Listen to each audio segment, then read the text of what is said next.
Assalamualaikum warahmatullahi wabarakatuh. Perkenalkan, nama saya Muhammad Salim dari kelas 11 OTKP 1 SMK Jakarta Timur 1. Kali ini saya akan membahas tentang sedikit yang berhubungan dengan olahraga cabang renang. Yang pertama ada manfaat renang bagi tubuh. Apa sih manfaatnya? Yang pertama, meningkatkan kualitas jantung dan peredaran darah. Jantung adalah organ yang paling sensitif dan membutuhkan peredaran darah yang mengalir dengan teratur. Yang kedua, meningkatnya kapasitas vital paru-paru. Nah, maksudnya ini jadi paru-paru kita lebih kuat untuk mengambil nafas dan terbiasa di dalam air. Yang ketiga, ada mempengaruhi otot menjadi terisi. Nah, jadi otot kita itu jadi semakin bertambah apabila kita berenang karena adanya daya tarik dari cabang olahraga renang. Nah, hal-hal yang harus diperhatikan dalam cabang olahraga renang.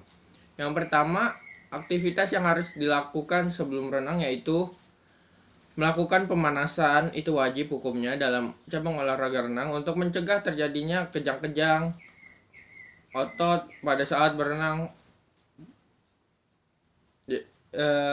Kita contohkan peregangan kecil saja agar tidak terjadinya cedera maupun kram otot. Yang kedua, mandi pada pancuran yang tersedia sebelum masuk ke kolam renang. Hal ini dimaksud untuk memastikan bahwa tubuh dalam keadaan bersih, benar-benar bersih, dan tubuh dapat menyesuaikan suhu air. Yang ketiga, memakai pakaian renang yang berwarna tapi tidak putih. Karena air di kolam renang dapat menyebabkan pakaian berwarna putih berubah menjadi kekuning-kuningan. Yang keempat, ada mengamati kedalaman kolam renang dan menyesuaikan dengan kemampuan diri sendiri. Nah, jadi kita tidak boleh memaksakan supaya kita berenang di tempat yang lebih dalam, tapi tidak dengan kemampuan skill berenang kita. Itu sangat tidak dianjurkan. Yang kelima, ada jangan berenang dalam keadaan perut kosong atau terlalu kenyang. Karena dalam renang diperlukan banyak tenaga. Dan apabila perut terlalu kosong atau kenyang, maka beban tubuh menjadi berat. Dan itu sangat sulit dan memerlukan lebih banyak tenaga. Nah, aktivitas yang harus dilakukan sesudah berenang yang harus dilakukan, yang pertama, membasuh mata agar bersih dari kotoran ataupun kaporit yang terdapat di dalam kolam renang.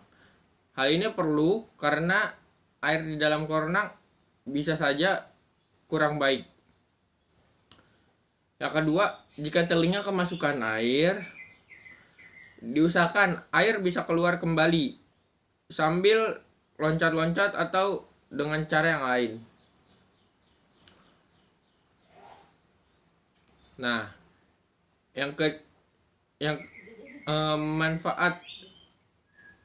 manfaat P3K aktivitas air. Yang pertama, dapat memberikan pertolongan pertama pada kecelakaan air.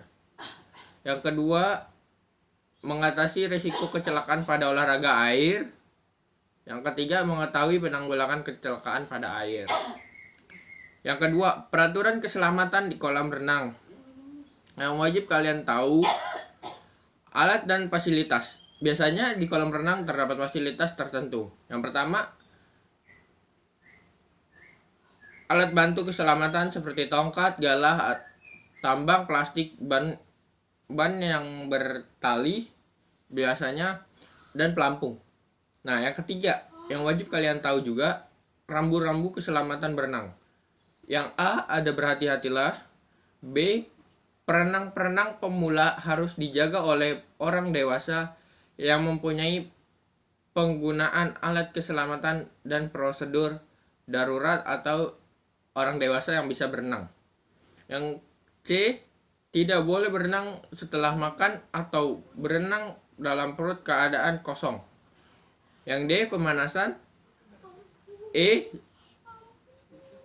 Yang E, sebaiknya bila Anda baru belajar ingin berenang, sebaiknya di tempat yang lebih dangkal. Jangan berlari mengitari kolam renang karena itu dapat mengakibatkan Anda terjatuh. Jika diizinkan menggunakan peralatan, gunakan dengan hati-hati. Karena di kolam renang bukan hanya diri kita saja, melainkan banyak orang lain yang berenang di sana.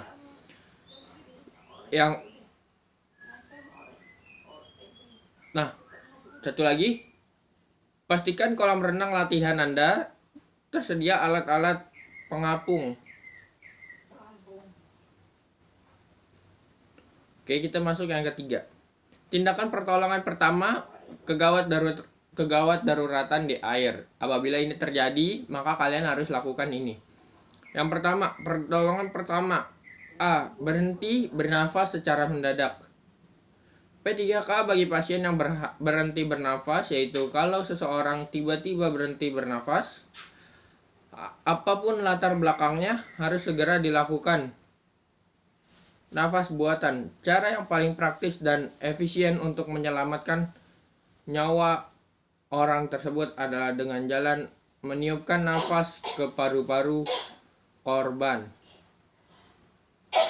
Langkah-langkah pertolongan pertama dengan nafas buatan dari mulut ke mulut atau hidung sebagai berikut. 1. Korban kepala diletakkan dengan posisi dagu menengok ke atas. Yang kedua, rahang ditarik dan mulut terbuka. Yang ketiga, pastikan mulut maupun penolong dalam keadaan bersih. Nah, yang keempat, tiup mulut atau hidung korban. Nah, ini dilakukan oleh orang dewasa secara teratur dan kuat, ditiupkan 12 kali tiupan pada setiap menit. Anak-anak ditiupkan setiap 20 kali tiap menit. Nah, itu harus kita lakukan. Apabila terjadi memar, biasanya seseorang perenang akan trauma sedikit dan bentuk trauma dan benturan pada benda keras. Misalnya ketika berlari di sekitar kolam yang licin atau terbentur dinding. Nah, itu biasanya sering terjadi pada kolam renang.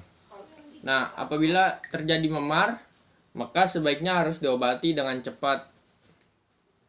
Sekian presentasi saya. Wassalamualaikum warahmatullahi wabarakatuh.